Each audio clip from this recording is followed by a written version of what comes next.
Alors, je vais présenter maintenant Olivier Vandenberg, dont c'est très bien, je t'ai entendu au début. Donc, Olivier Vandenberg, c'est lui qui gère le comité scientifique, hein, donc je n'aurai pas trop de difficultés à le présenter. Donc, c'est un collègue direct qui travaille en microbiologie et qui est également donc responsable de l'unité de développement et d'innovation scientifique du LHUB. Et donc, je ne pensais jamais dans ma vie que j'allais être intéressée par une présentation sur l'utilisation du smartphone. Et donc, j'espère que tu vas nous surprendre. Voilà, la parole est à toi. Merci beaucoup, Fleur. Merci pour cette invitation. Et là, je crois que tu as mis la barre très haut, donc je vais essayer de te surprendre. Euh, En fait, quand on a discuté des différentes présentations de séminaires, je me disais pourquoi ne pas s'intéresser à cette thématique et le smartphone qu'on utilise en permanence. Et vous connaissez tous comment l'état de mon smartphone, donc je ne suis pas le plus high-tech du laboratoire, mais je dirais que c'est quelque chose qu'on va être confronté à utiliser de plus en plus souvent, également en médecine. Donc, je vais partager mes diapositives. Vous me direz si vous les voyez.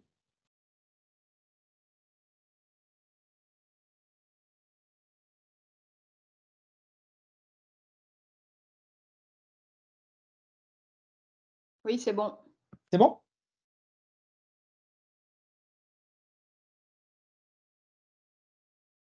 Et je vais couper ma caméra parce que je suis encore aux portes de Halle et le réseau n'est pas ce qu'il est, donc on va voir ce que ça donne.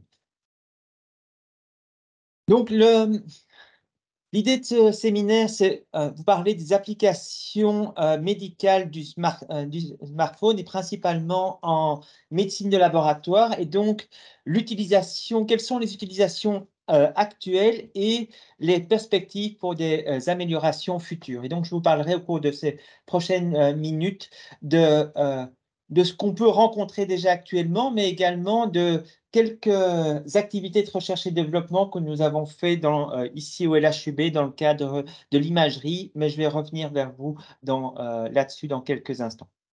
Donc, tout d'abord, je n'ai aucun intérêt financier à ce dont je vais vous parler maintenant. Je n'ai aucun support financier d'aucune industrie en relation avec la présentation actuelle et les opinions exprimées ici sont celles sont de mon propre chef et n'engagent nullement le LUP ni l'Université libre de Bruxelles. Et donc, j'ai aucun conflit d'intérêt à déclarer.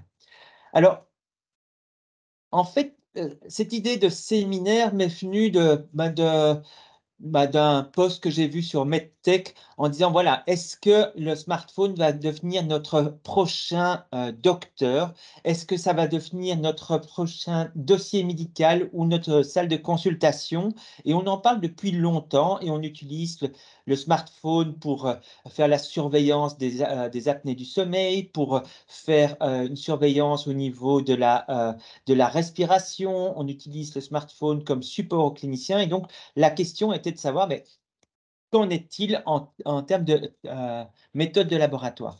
Et donc, en fait, le parallélisme m'est venu par rapport à cette présentation sur les point of care, donc les tests de diagnostic rapide dont vient de parler Marc de Crolly, où on mettait en évidence, c'était Rosanna Pilling qui mettait cela en évidence lorsqu'elle parlait des tests de diagnostic rapide pour tout ce qui est maladies sexuellement transmissibles, en disant, voilà, le test de diagnostic rapide doit pouvoir être connecté, pouvoir être facile d'utilisation, il doit être abordable pour le patient, il doit être sensible et spécifique, il doit être facile d'usage, il doit être rapide et robuste et finalement, il doit être globalement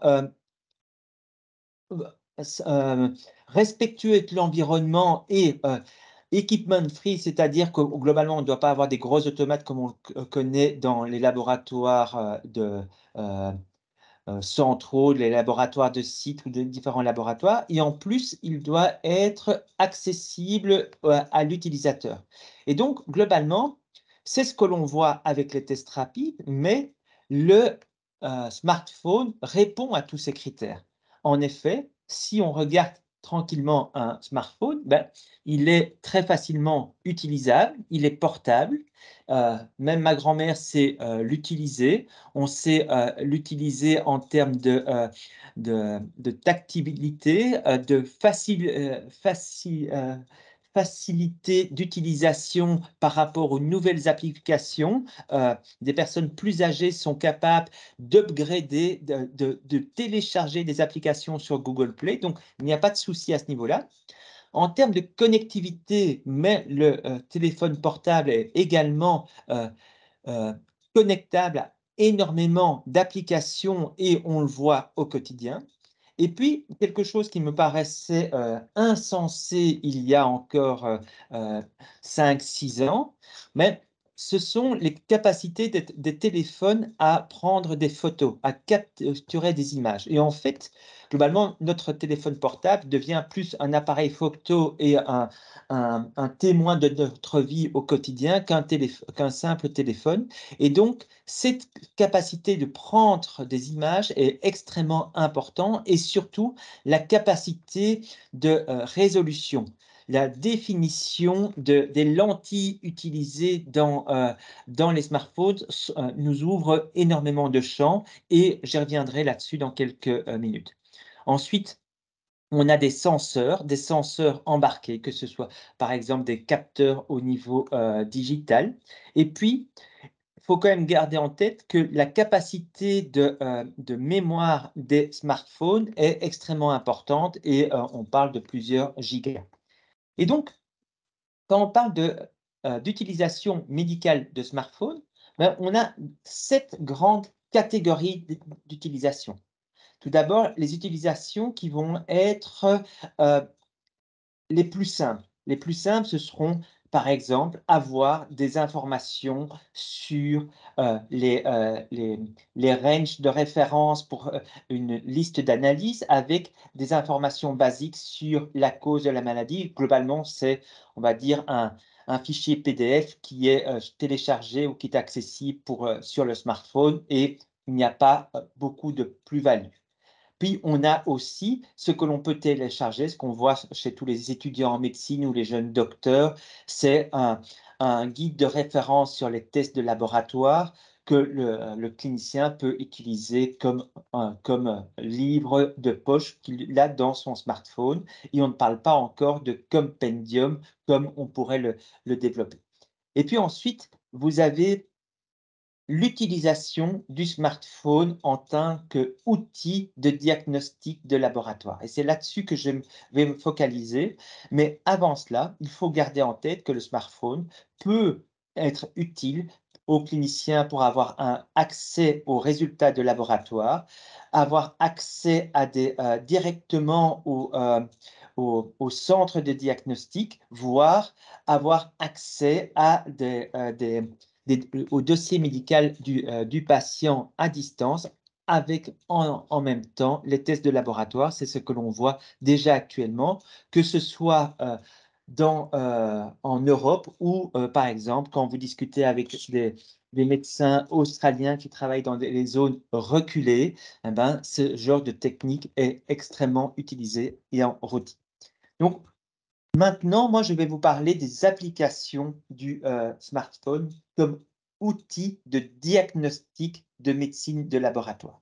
Et donc, globalement, sur ces deux photos qui m'ont été partagées par Maud Resselhuys, qui fait partie de notre photothèque du laboratoire, ben, en fait, le smartphone peut remplacer à terme les bonnes vieilles image microscopique, donc la microscopie, mais peut aussi permettre de faire un classement de formules sanguines, ou grâce à d'autres activités, faire de la cytométrie. Et donc ici, sur cette cette figure qui provient d'un article de revue qui a été publié en 2019 et que je vous conseille qu'on pourrait mettre sur le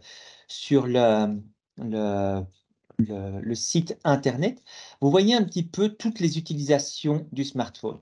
En fait, le smartphone peut être utilisé pour ses capacités optiques, tout d'abord. optique grâce à tout ce qui est ces lentilles et donc être capable de prendre des photos et nous verrons ce que Marco a fait dans le cadre d'un travail de recherche supporté par l'Union européenne dans quelques dias. À côté de cela, le smartphone peut également fonctionner comme biosenseur ou comme un détecteur pour de la cytométrie de flux, pour de laboratoires on-chip ou des techniques moléculaires. Et donc ici, vous avez quelques exemples de ce qu'un smartphone peut déjà faire actuellement, que ce soit au niveau de la chimie et grâce à une lecture colorimétrique, être capable de faire des dosages de glucose, grâce à des techniques liées sur la détection de la fluorescence, être capable de lire des ELISA, voire grâce à l'amélioration des techniques de biologie moléculaire en isothermie, être capable d'être un révélateur, un détecteur de PCR. Et donc, toutes les méthodes de point of care testing que l'on a actuellement, qui sont en train d'être développées pour les médecins généralistes au niveau des urgences, à terme, pourront être intégrées avec un support grâce au smartphone. Et donc ici, ce que vous voyez, c'est le point critique. Le point critique, c'est l'image, l'imagerie. En fait, ce que vous voyez sur la figure du dessus à gauche, en fait, ce sont les premières imageries par smartphone qui permettaient de détecter des images très simples. Et en fait, tout ce que l'on fait, c'est simplement adapter à la lentille, il y a votre caméra de smartphone, un adaptateur qui permettra de lire la lame que vous voyez ici. Et donc, ceci est déjà d'utilisation. Alors, vous avez également d'autres technologies qui vont permettre même de faire de la spectrométrie. Spectrométrie, globalement, on travaille sur l'analyse de longueur d'onde dans le visible ou dans le non visible. Et donc, les smartphones sont capables déjà de travailler là-dessus.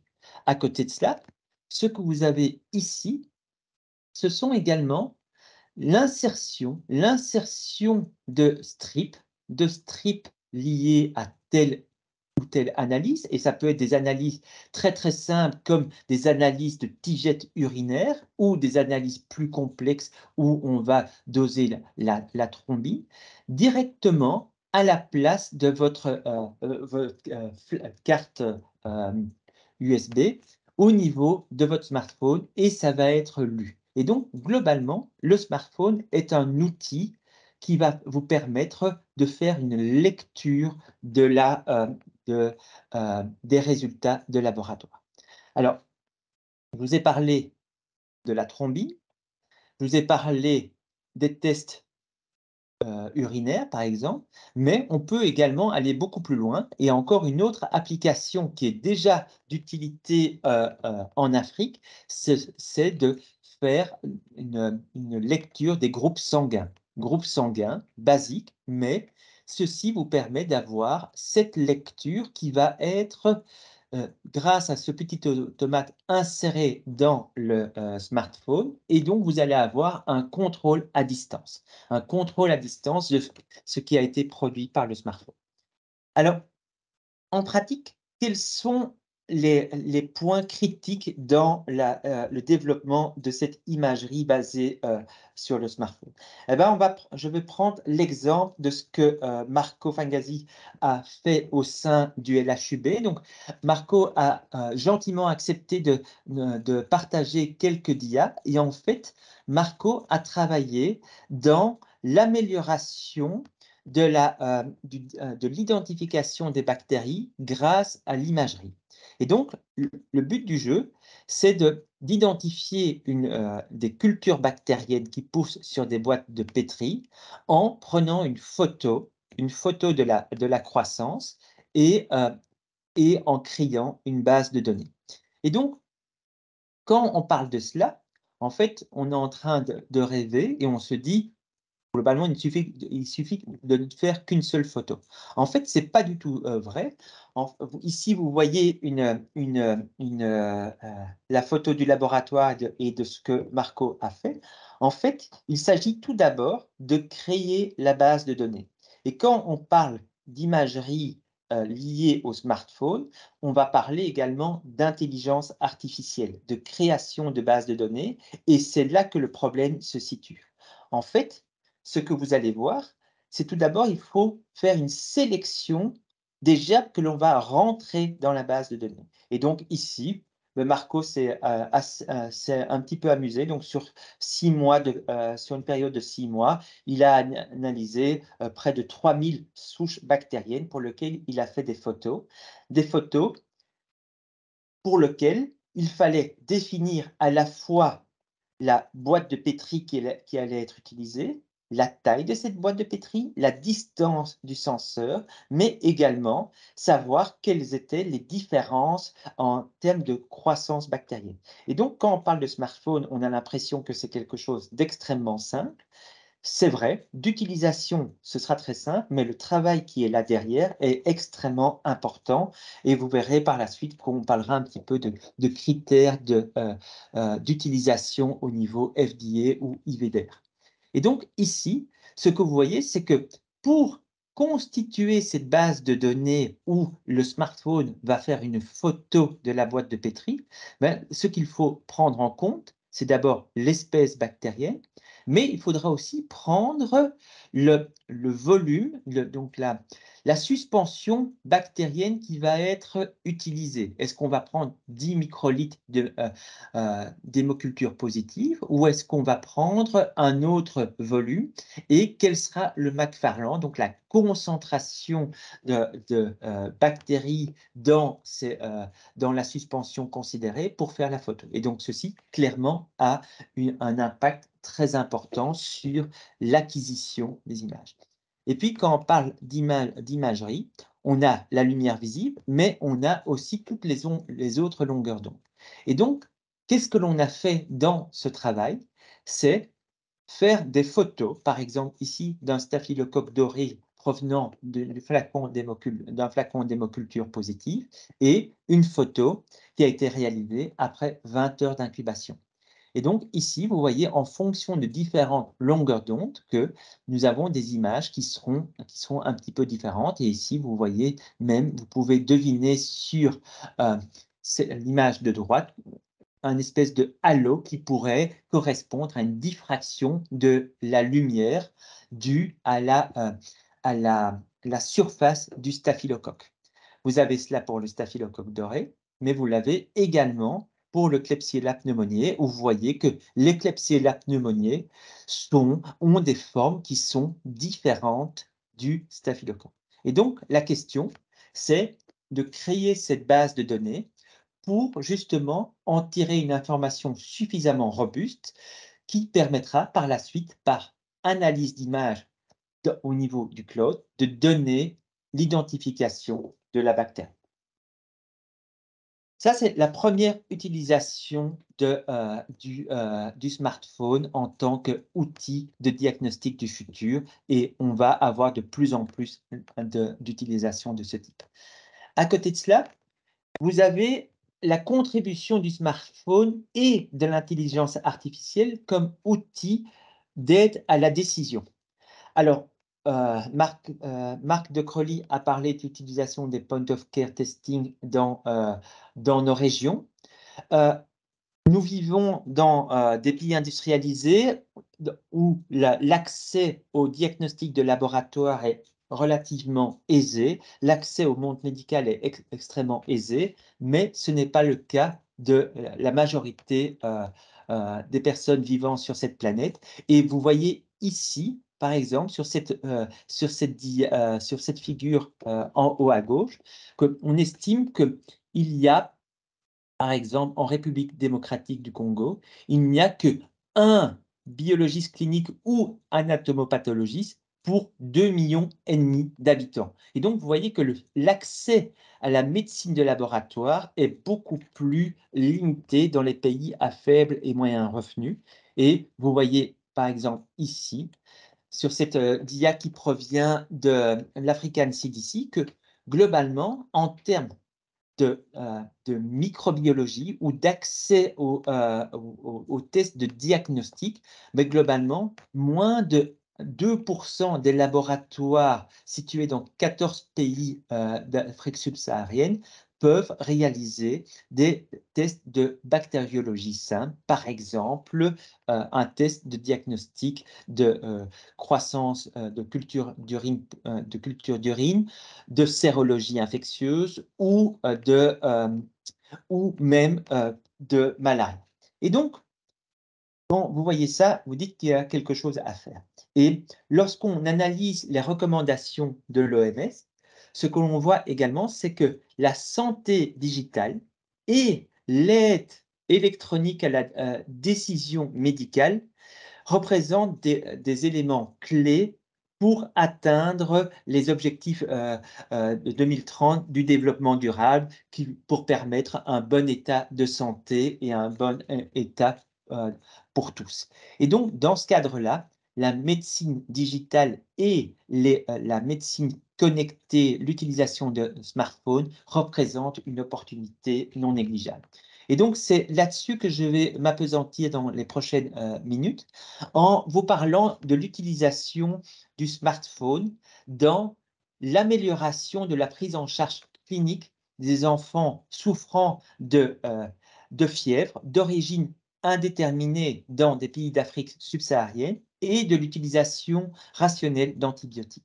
Et donc là, c'est une étude qui a été faite par une collègue de Lausanne qui s'appelle Valérie Dacremont et qui, globalement, a utilisé le smartphone comme outil pour l'aide à la décision, en utilisant à la fois des données venant de la fréquence cardiaque, de la saturation en oxygène, mais également des données de laboratoire, que ce soit l'hémoglobine, que ce soit la CRP, la procalcitonin ou un test HIV.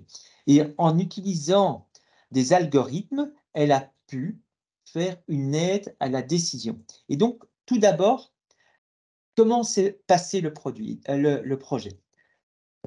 Il s'agit d'un projet qui s'appelle Dynamique. Et en fait, quand vous mettez en place un tel projet, la première question, c'est de dire, voilà, quel est le public cible? Pour qui allons-nous travailler?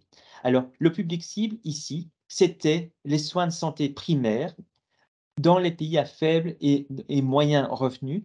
Et le but était d'améliorer la prise en charge des patients pédiatriques âgés de 0 à 15 ans. Et donc, quand on parle d'amélioration de prise en charge, ce n'est pas simplement donner un meilleur médicament, mais c'est permettre aux soignants de mieux conseiller le patient ou ses proches. Et donc, un des points critiques en discutant avec les utilisateurs, mais également avec des experts, c'est dire, est-ce que cette médecine connectée, l'utilisation de smartphones va permettre d'améliorer le contact avec le patient. Et en fait, ce que l'on a vu, c'est que l'utilisation de ces smartphones permettait, d'une part, aux soignants qui avaient devant lui une file de 30 patients qui attendaient, d'avoir déjà une orientation diagnostique, mais aussi de lui donner plus de temps pour parler d'autres choses avec le patient. Et donc, le patient se sentait plus écouté.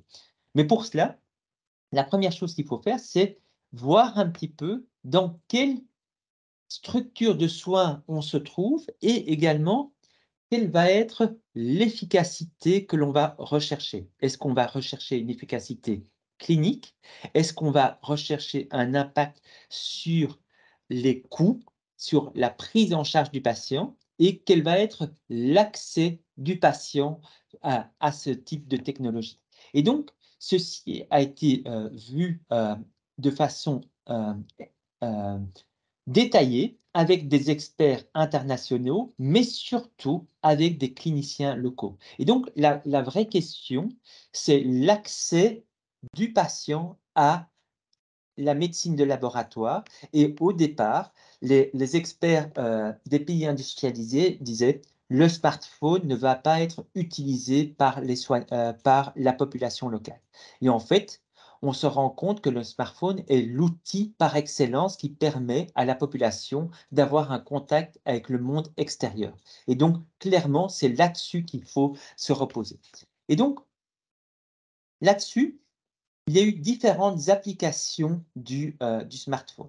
Il y avait tout d'abord l'utilisation du smartphone pour aider la prise de décision. Ce sera ce que je vous ai montré tout de suite, il y a un instant, l'utilisation du smartphone avec l'intégration des données de laboratoire, mais aussi la saturation. À côté de cela, vous avez l'intégration, mais aussi l'aide à la décision, et puis ensuite le monitoring. Le monitoring des pratiques. Et donc, le smartphone devient un outil essentiel pour la prise en charge du patient, mais aussi pour la détection d'épidémies. Et donc, l'utilisation de la surveillance syndromique va permettre de mieux utiliser les structures de soins. Alors, en pratique, quelles ont été les, euh, les observations les plus relevantes qui sont sorties de cette étude?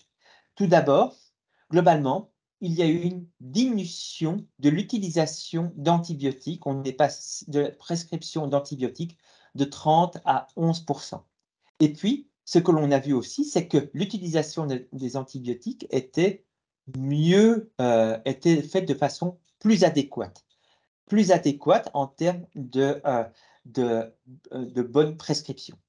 En discutant avec l'équipe de Lausanne la semaine passée, en fait, ce qu'on s'est rendu compte, c'est que en raffinant l'algorithme, la notion de CRP, l'utilisation de CRP ou de procalcitanine était moins importante et on pourrait même faire des algorithmes se basant simplement sur le résultat du test HIV ou de malaria. Et donc, on est face à une évolution permanente et un raffinement permanent des algorithmes. À côté de cela, on a un autre point qui est important et comme vous le savez, le LHUB a subi une cyberattaque. Et donc, la question est de savoir, est-ce que l'utilisation de ces algorithmes au niveau électronique va entraîner une meilleure utilisation, une meilleure prise en charge que l'utilisation de ces mêmes algorithmes sous forme de papier. Et en fait, ce que l'on voit, c'est que si on parle de classification d'infections virales, mais globalement, en termes de classification de la bonne classification de la maladie par le soignant avec l'utilisation des tests du smartphone, on avait une nette amélioration que l'utilisation de ces mêmes algorithmes sous format papier. Et ceci en comparaison avec avec le bras contrôle où là, il n'y avait pas de recommandation. Et donc, globalement, c'est comme si le soignant réfléchissait avec son expertise clinique de façon totalement libre. Une fois qu'il a des recommandations sous forme d'algorithme, eh ben, il va, entre guillemets, perdre son libre arbitre, mais par contre, en utilisant l'algorithme électronique, le temps gagné grâce à l'utilisation de ces algorithmes électroniques et plus de devoir chercher dans des schémas papier, va lui libérer du temps pour mieux classer le patient. Par contre, vous voyez que l'utilisation d'antibiotiques a clairement été réduite lorsque on utilise soit le smartphone, soit des algorithmes en termes papier, contrairement à lorsque le clinicien ou le soignant était livré à lui-même sans support algorithmique.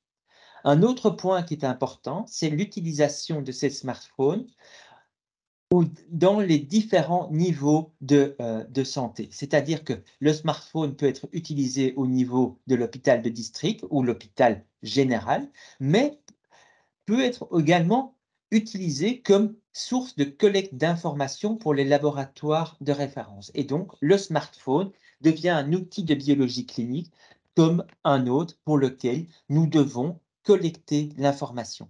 Et donc, c'est là-dessus que je vais terminer ce séminaire en parlant de guidance légale. Et donc, j'ai regardé sur Internet et comme on est en pleine audit pour le moment, ben, j'ai été guidé par Françoise Brancard pour dire, voilà, Olivier, ça vaut peut-être la peine d'aller voir ce que disent les recommandations IVDR ou FDA.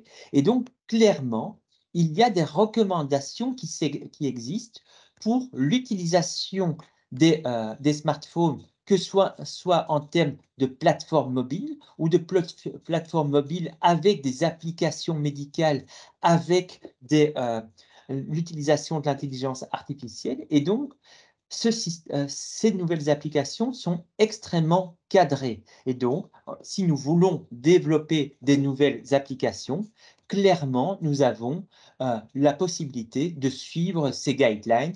Et vous voyez ici une version, les références de ce qui a été publié au niveau IVDR européen sur l'utilisation du smartphone, à part que l'IVDR européen va utiliser le terme de borderline medical device, et donc ça montre toute la considération que l'Europe a par rapport à ces nouveaux outils. On parle d'outils de diagnostic qui sont à la frontière entre des outils de médecine de laboratoire, etc. Et donc, en conclusion, les messages clés sont les suivants.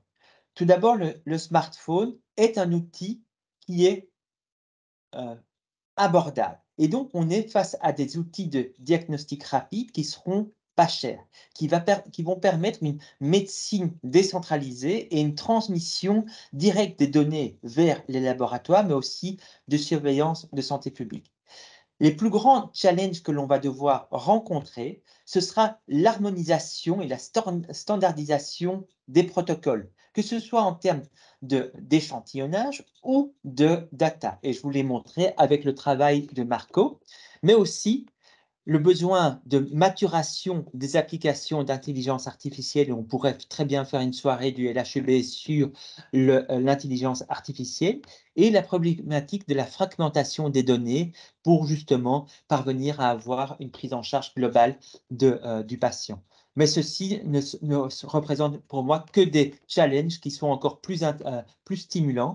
Et ici, vous avez une figure que j'ai tirée de The Economist Intelligence, donc un groupe de consultants de The Economist qui montre que de plus en plus, nous allons aller vers une médecine de laboratoire qui va être centrée sur le patient et que clairement, l'utilisation de tests de diagnostic rapide par le patient et via le smartphone sera clairement le futur. Et donc, c'est là-dessus que je voudrais terminer ce séminaire et je voudrais remercier l'ensemble des membres du LHUB pour leur aide, que ce soit dans la préparation de ce séminaire ou dans leur travail au quotidien au sein de notre laboratoire. Merci beaucoup et si vous avez la moindre envie d'informations complémentaires, n'hésitez pas à m'envoyer un email. Merci à vous. Merci Olivier. Donc on va devenir encore plus dépendant de notre téléphone. Est-ce qu'il y a des questions dans l'Assemblée? Je ne sais pas si vous avez vu, mais au cours de ce dernier exposé, donc le lien pour l'accréditation a été publié sous forme de conversation. Donc il vous suffit simplement de cliquer sur le lien. Donc je suis à l'écoute des questions s'il y en a.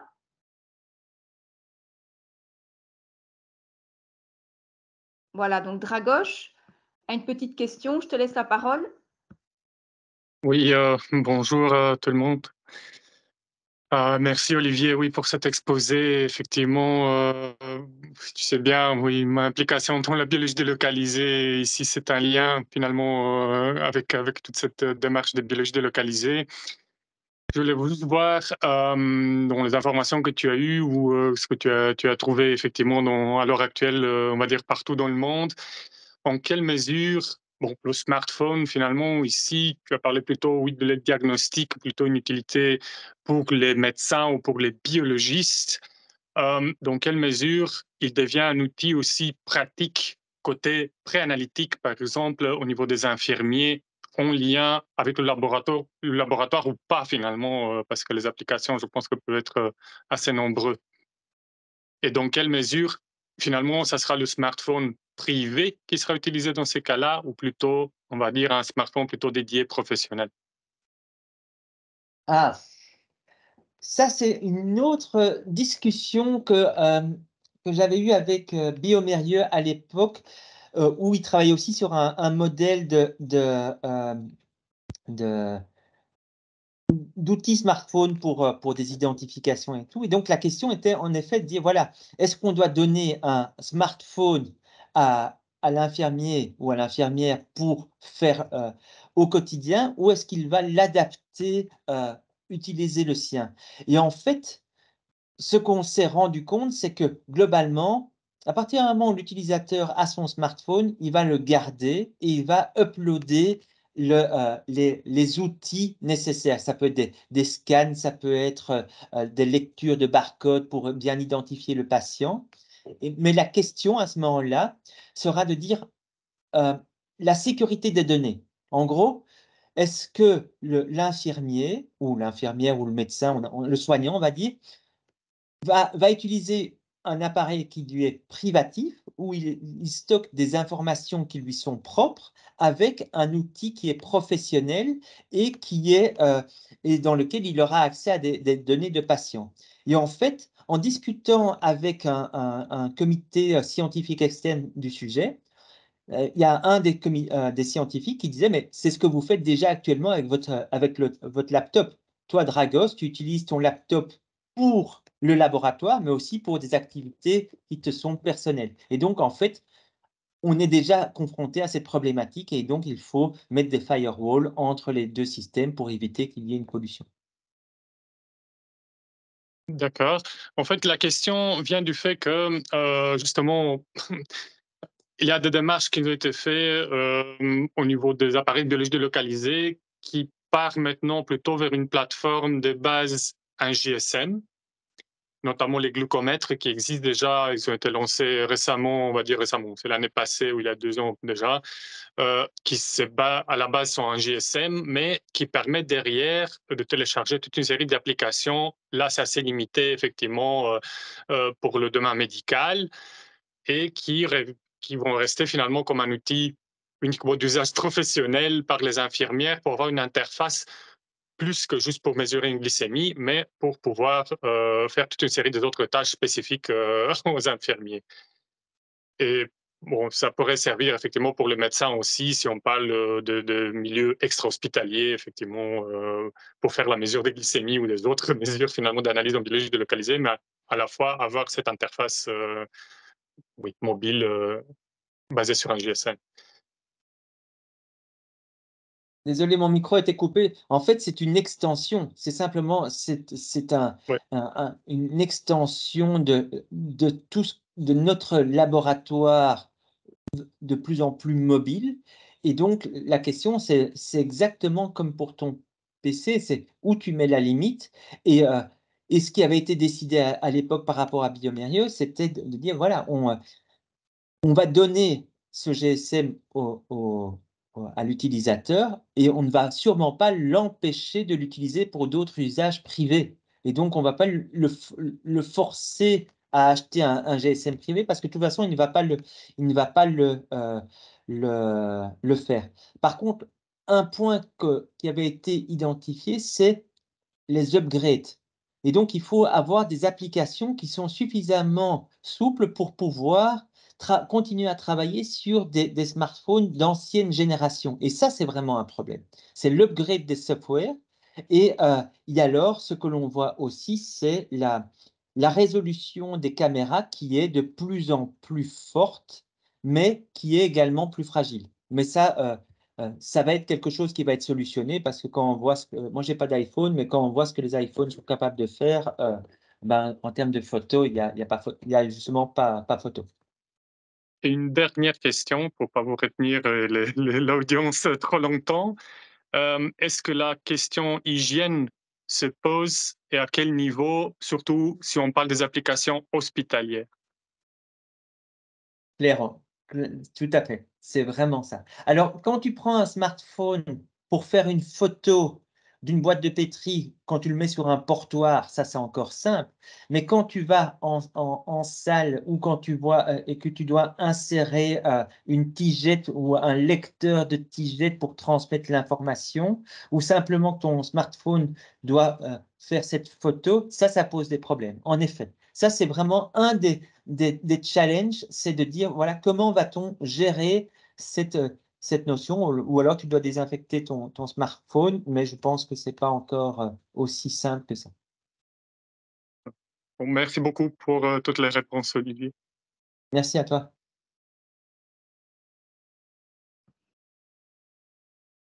Voilà, bah, écoutez, s'il y a plus, est-ce qu'il y a encore une question?